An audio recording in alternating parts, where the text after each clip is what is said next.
pari pour 2025, c'est qu'il va y avoir une mesure forte en matière d'égalité des chances.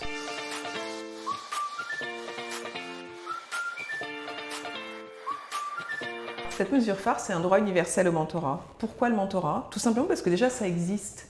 Ça existe et c'est dans les consciences de chacun. Ça existe de façon parcellaire dans les entreprises, ça existe porté par les associations et ça existe aussi de façon informelle. On est dans un contexte en fait où les transformations de compétences seront de plus en plus rapides. Et donc la question de l'égalité des chances, elle ne va pas se jouer seulement au plus jeune âge, elle va se jouer tout au long de la vie.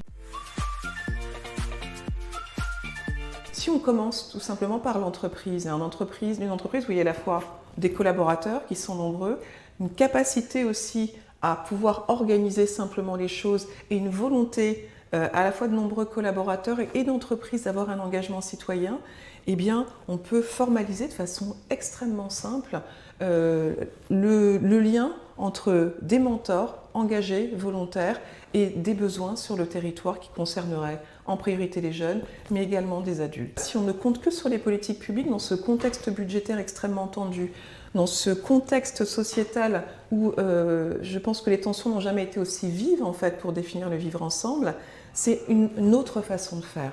On aide l'environnement dans lequel on vit et tout simplement on se construit ensemble un autre horizon de vie que je trouve plus joyeux, plus intéressant et aussi plus riche du point de vue humain mais du point de vue de la valeur économique.